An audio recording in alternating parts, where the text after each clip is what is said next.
వక్రతుండ మహాకాయ సూర్యకోటి సమప్రభ నిర్విఘ్నం కురు మే దేవా సర్వకార్యేషు సర్వదా. గురుబ్రహ్మా గురుర్విష్ణు గురుర్దేవో మహేశ్వరః గురు సాక్షాత్ పరబ్రహ్మ తస్మై శ్రీ గురువే నమః. ఓం శ్రీ సాయిరామ్. ఓం అవధూత చింతన శ్రీ గురుదేవదత్త జయ. ఓం శ్రీ అక్కల్కోట స్వామి సమర్థ లీలామృతము. 42వ అధ్యాయము. విద్యాసాగర, సంసారమన్నది దారి తెన్ను లేని మహారణ్యము వంటిది. భార్య, బిడ్డలు, బంధుమిత్రులు అందరూ అందులో ఉండే క్రూర మృగాల వంటి వారు. ఇంద్రియాలు అడవిలో ఉండే దొంగల వంటివి. దొంగలు ఆస్తిని మాత్రమే హరిస్తారు, కానీ ఈ ఇంద్రియాలు మనలోని దైవత్వాన్ని కూడా హరించి వేస్తాయి.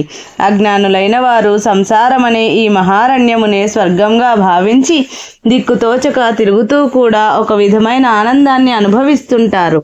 అగ్నిని కోరిన వాడు అడవిలో కొరివిదయ్యాన్ని చూసి దాని వెంట పడినట్లుగా బంగారాన్ని ఆశించిన వాడు కలవారి ఇళ్ల చుట్టూ తిరుగుతూ ఉంటాడు. ధన సంపాదనాపరుడు దాన్ని ఆర్జించుటకై ఎండమావులను చూచి మృగము పరిగెత్తినట్లుగా పరుగులు తీస్తుంటారు. ఆత్మజ్ఞానం అనేది పొందే వరకు మానవులందరూ ఈ సంసార చక్రంలో తిరుగుతూనే ఉంటారు. పునరపి జననం పునరపి మరణం తాని ప్రణశ్యంతి ప్రదక్షిణం పదే పదే అను ప్రబోధంలాగా ముక్త సంగుడు కాగోరిన మానవుడు మనోవిజయాన్ని సాధించే వరకు దానిని పొందలేడు. సుఖదుఖాలకు, భ్రమ ప్రమాదాలకు, రాగద్వేషాలకు, కామక్రోధాల వంటి ద్వంద్వాలన్నింటికీ మనస్సే ప్రధానం. ఆ మనస్సును నిగ్రహించడానికి విజ్ఞానం అవసరం. ఆ విజ్ఞానాన్ని పొందాలంటే సద్గురు భక్తి కావాలి. విద్యాసాగర, నీవు దానిని అలవరుచుకుని ఆత్మజ్ఞానాన్ని పొందుము. పీరు సాహెబ్ మమరాజ్. అక్కల్కోటకు దగ్గరగా మైకే దర్గా అను ఊరిలో జమేదారు అనే ముస్లిం వ్యక్తి ఒకరు ఉండేవారు. ఆయన ఖైదీలను పర్యవేక్షించే జైలర్గా ఉద్యోగం చేస్తూ ఉండేవారు. శ్రీ అక్కల్కోట స్వామి సమర్థుల మహిమలు, దివ్య శక్తుల గురించి విని ఉన్నారు. వారిని శరణు పొంది అనేక సమస్యల నుండి, బాధల నుండి విముక్తులైన వారిని గురించి కూడా తెలుసుకొని ఉన్నవాడు. అందుచే శ్రీ స్వామి సమర్థుల యందు సంపూర్ణ విశ్వాసము, భక్తి అతని మనసంతయు నిండి ఉండును. నిజాయితీగా తన ఉద్యోగమును నిర్వహించుచుండేవాడు. అతడు నిత్యము ఖైదీల చేత కొన్ని పనులు చేయించుచుండువాడు. తరువాత వారిని బంధించుచుండెను. ఒకనాడు అట్లు ఆరుబయట పని చేయించు సమయమున ఒక ఖైదీ ఎట్లో తప్పించుకొని పారిపోయాడు. ఇంతకాలము జమేదారు తన విధిలో ఎప్పుడూ పొరపాటు పడలేదు. కానీ ఇప్పుడు ఆ ఖైదీ దొరకకున్నచో తన ఉద్యోగమునకు హాని, అంతేకాక తనకు అపవాదు కళంకములే కాక శిక్ష కూడా అనుభవించవలసి వచ్చునని ఆలోచన కలిగెను. వెంటనే శ్రీ స్వామి సమర్థులు జ్ఞప్తికి వచ్చిరి. ఆయనకు తన మనసులోనే ఇట్లని మొరపెట్టుకొనెను. ఓ శ్రీ స్వామి సమర్థ, ఆ ఖైదీ తిరిగి దొరికినట్లయితే నేను నా ఉద్యోగం వదిలి నా జీవితాంతం నీ సేవలోనే గడుపుతాను అని ప్రమాణం చేసుకున్నాడు. ఆ మరుసటి రోజు ఉదయమే ఒక కానిస్టేబుల్ ఆ ఖైదీని గుర్రముపై ఎక్కించుకుని వచ్చి అప్పగించాడు. ఎక్కడకు పోయావని వానిని అడుగగా వాడిట్లు చెప్పెను. అయ్యా, నేను పారిపోయి ఒక మార్గమున వెళ్ళుచుండగా ఎవరో మనుషులు వచ్చుచున్నట్లు అలికిడి అయినది. ఒక గోతిలో దిగి దాగి ఉంటిని. మరలా పైకి వచ్చి పారిపోవాలని ఎంత ప్రయత్నం చేసినా ఒక సన్యాసి అడ్డుగా నిలిచి పారిపోనివ్వలేదు. ఆ కారణముగా నేను మరలా పట్టుబడి తిని అని చెప్పెను. జమేదారుకు భక్తితో కన్నుల ఆనంద భాష్పములు స్రవించెను. శ్రీ స్వామి సమర్థులకు మనస్సులోనే అనేక ధన్యవాదములు అర్పించెను. వెంటనే అక్కల్కోటకు చేరి శ్రీ స్వామికి నమస్కరించెను. ఉద్యోగమును వదిలి తన మాట నిలబెట్టుకొందునని, భారము శ్రీ స్వామిదేనని పలికెను. శ్రీ స్వామి అతన్ని ఆశీర్వదించి రోజు 2 రొట్టెలిచ్చుటకై చోళప్పను ఆదేశించెను. 8 రోజులు గడిచిన తరువాత శ్రీ స్వామి అతనికి తన పాదుకలిచ్చి వాటిని పూజించుకొమ్మని, తన కృప ఎప్పుడూ ఉండునని ఇంటికి పంపిరి. ఆయన ఇంటికి వచ్చి ఆ స్వామి పాదుకలు పూజించుచుండగా ఇంటిలోని వారందరూ వ్యతిరేకించిరి. ఇంటినైనా విడిచెదను గాని శ్రీ స్వామి పాదుకలను విడువనని అతడు ఊరి వెలుపల పాడుబడిన ఒక ఇంటిని శుభ్రం చేసి అచ్చట పాదుకలుంచి పూజించసాగినాడు.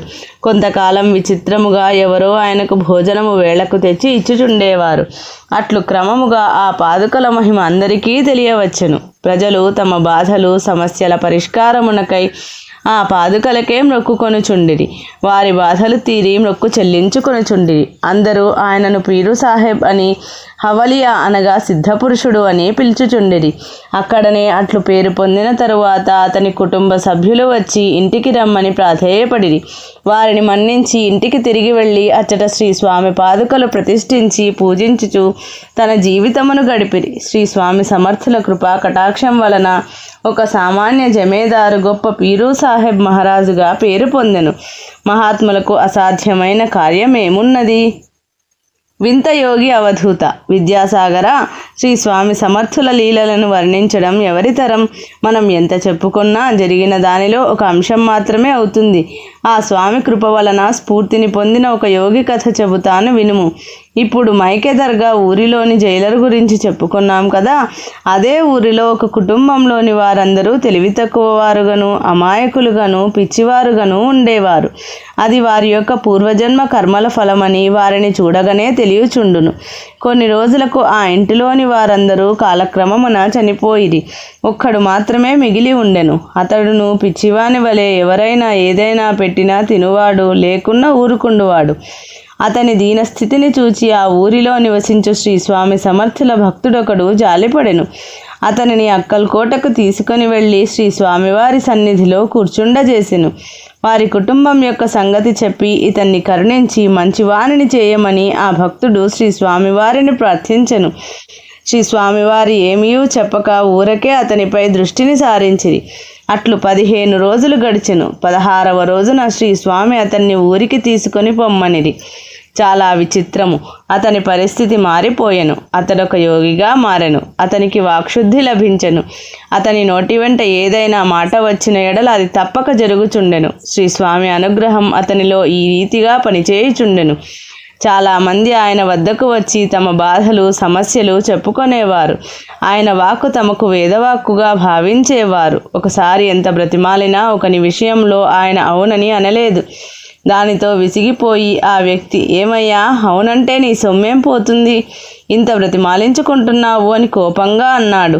దానికి ఆ యోగి ఇట్లు బదిలిచ్చెను, ఇందు నా ఇష్టమేమీ లేదు. నేను నీవు చెప్పమన్నట్లు చెప్పను, శ్రీ స్వామి చెప్పమన్నట్లు చెప్పేదను.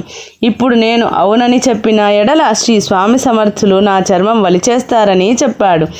గురువు అనుగ్రహాన్ని పొందిన ప్రతివారు గురువాజ్ఞను శిరసావహించియే జీవించాలి. వారి ఆదేశాల మేరకు నడుచుకోవాలి. స్వతంత్రించి వ్యవహరించడానికి వీలు లేదు. కొందరు పూర్వజన్మలో యోగులై ఉండి కూడా కొన్ని చిన్న చిన్న పొరపాట్ల వల్ల మరలా జన్మించి లౌకిక బంధాల యందు ఆసక్తి లేక పిచ్చివారి వలె నివసించుచు పూర్వకర్మలను పరిహరించుకొందురు. వారిని సద్గురువే తమ కరుణాకటాక్షాలతో అనుగ్రహించి మరలా నిజస్థితి యందు నిలుపుటకు సమర్థులు. శ్రీ స్వామివారు దీనజనాదరణ, శరణాగత రక్షణ, దుష్టగుణ పరివర్తనయను కార్యనిర్వహణకై అవతరించినారు. శ్రీ ఠాకూర్ దాస్ బువా ఉరఫ్ కృష్ణబువా బొంబాయిలో ప్రఖ్యాత కీర్తనకారుడు ఠాకూర్ దాస్ అను గొప్ప దత్తభక్తుడు ఉండేవాడు. అతడు చిన్నతనం నుండే గాణగాపురము, నరసింహవాడి మున్నగు దత్తాత్రేయ క్షేత్రములను దర్శించి ఆధ్యాత్మిక చింతనను అలవర్చుకొన్నాడు. అతని భార్య పేరు రాధాబాయి.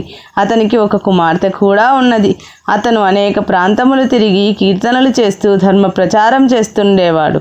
దత్తోపాసన చేస్తూ శ్రీదత్తుని గురించి తీవ్రముగా ధ్యానం చేస్తుండేవాడు. కొంతకాలానికి దురదృష్టవశాత్తు అతని శరీరం మీద తెల్లని మచ్చలు కనబడి కొద్ది రోజులలోనే శరీరం అంతా వ్యాపించి అతని ఆకారం వికృతంగా తయారైంది. అందువలన అతడు నలుగురిలోనికి రావటానికి సిగ్గుపడేవాడు. అతడు ఒకసారి గాణగాపురం వెళ్ళి దత్తపాదుకలను దర్శించి అచ్చట భక్తి పారవశ్యముతో కీర్తన చేశాడు. శ్రీ దత్తాత్రేయ స్వామి దర్శనమిచ్చి అక్కల్కోట వెళ్ళమని ఆదేశం ఇచ్చారు. అతను వేకువనే లేచి కాలినడకన అక్కల్కోట చేరుకున్నాడు. శ్రీ స్వామి సమర్థుల బసకు వెళ్ళి శ్రీ స్వామివారిని గురించి విచారించగా శ్రీ స్వామి ఒక వేశ్య ఆహ్వానముపై ఆమె ఇంటికి ఆశీర్వదించుటకై శిష్య సమేతంగా వెళ్ళి ఉన్నారని తెలిసింది. ఆ సమయంలో శ్రీ స్వామివారి వెంట చాలామంది పిల్లలు కూడా ఉన్నారని తెలిసింది. ఠాకూర్ దాస్ కూడా సరాసరి ఆమె ఇంటికి వెళ్ళి శ్రీ స్వామిని దర్శించి వారికి సాష్టాంగ నమస్కారం చేశాడు. శ్రీ స్వామివారు అతని కేసి ప్రేమగా చూసి, నా కోసం కస్తూరి తెచ్చావు కదా, అది ఏది, సమర్పింపలేదేమి, ఇవ్వు అని చేయి చాపారు. అతని ఆశ్చర్యానికి అంతులేదు. గాణగాపురంలో శ్రీ దత్తపాదుకలకు సమర్పించడానికి తనతో కస్తూరి తెచ్చుకున్నాడే కానీ అది అక్కడ ఇవ్వడం మర్చిపోయాడు. అతను ఆనందంతో తన సంచి నుంచి కస్తూరిని తీసి శ్రీ స్వామికి సమర్పించాడు. చాలా ఖరీదైన ఆ సుగంధ ద్రవ్యాన్ని శ్రీ స్వామి అందుకొని అక్కడ ఉన్న పిల్లలందరికీ పూశారు. శ్రీ స్వామియే శ్రీ దత్తాత్రేయ స్వామి అని తన్మయత్వం చెందాడు. ఆ దత్తమూర్తి తన ఎదుటనున్న చిన్న పిల్లలందరూ తన రూపాలేనని వారికి కస్తూరిని సమర్పించారు. అది చూచి గాణగాపురంలోని దత్తపాదుకలు, దత్తాత్రేయమూర్తి, శ్రీ స్వామి అంతా ఒక్కరేననే దృఢమైన భావం ఏర్పడింది. అతడు అక్కల్కోటలోనే ఉండి శ్రీ స్వామిని సేవించసాగాడు. రాత్రులు అద్భుతంగా కీర్తనలు చేసేవాడు. ఒక రోజున శ్రీ స్వామి ఠాకూర్ దాసు పైకి ఒక కాలిన కట్టెపుల్లను విసిరారు. అతడు దానిని శ్రీ స్వామి యొక్క ఆశీర్వచనంగా తలచి దానిని మెత్తగా పొడి చేసి గాణగాపురం నుండి తెచ్చిన విభూతి కలిపి వంటికి పూసుకున్నాడు. కొలది రోజులలోనే అతని వంటి మీద ఉన్న తెల్లని మచ్చలు అన్నీ మాయమైపోయి పూర్తిగా మామూలు చర్మం వచ్చింది. అతను శ్రీ స్వామి సమర్థుల ఆశీస్సులు పొంది తన గృహమునకు వెళ్ళాడు. మరి ఒకసారి ఠాకూర్ దాసు తన భార్య రాధాబాయి కుమార్తెతో కలిసి శ్రీ స్వామిని దర్శించారు. రాధాబాయి తనకొక్కతే కుమార్తె అని, ఒక కుమారుడు కావాలని శ్రీ స్వామిని ప్రార్థించింది. శ్రీ స్వామివారు తమ తలపైనున్న జరీ కుచ్చు టోపీని తీసి ఆమె ఒడిలోకి విసిరి అనుగ్రహించారు. ఆ తరువాత ఆమెకు ఒక కుమారుడు జన్మించాడు. అతనికి గురునాథ్ అని పేరు పెట్టారు. అతను పెరిగి పెద్దవాడై శ్రీ స్వామి సమర్థులకు గొప్ప భక్తుడైనాడు. మరొకసారి ఠాకూర్ దాస్ తన కుటుంబంతో శ్రీ స్వామిని దర్శించినప్పుడు శ్రీ స్వామి తన పాదుకలను ప్రసాదించి వాటిని కొంతకాలం పూజించి శ్రీ రఘునాథ మందిరంలో ప్రతిష్ఠించు, అక్కడ నేను కూడా ఆనంద తాండవం చేసేందుకు కొంత స్థలాన్ని కేటాయించమని ఆదేశించారు. ఠాకూర్ దాస్ ఉరఫ్ కృష్ణబువ బొంబాయిలోని ఠాకూర్ ద్వార్ వద్దనున్న రఘునాథ మందిరంలో సభామండపములో కుడిభాగములో ఆ పాదుకలను ప్రతిష్ఠించి దానిపైన చిన్న మందిరమును నిర్మించి శ్రీ స్వామివారి చిత్రపటమును పెట్టి పూజించసాగెను. శాస్త్ర సమ్మతముగా ఆ పాదుకలను నిత్యం పూజ చేసేవాడు. నాడు నేడు అనేక వేల మంది భక్తులు ఆ పాదుకలను దర్శించి శ్రీ స్వామి సమర్థుల ప్రత్యక్షానుభవమును పొందుచున్నారు. శ్రీ ఠాకూర్ దాస్ బువా ప్రతి గురు పౌర్ణమి రోజున అక్కల్కోట వచ్చి కీర్తనలు చేసేవాడు. అతడు నిశ్చలమైన భక్తితో శ్రీ స్వామిని సేవించి తరించాడు.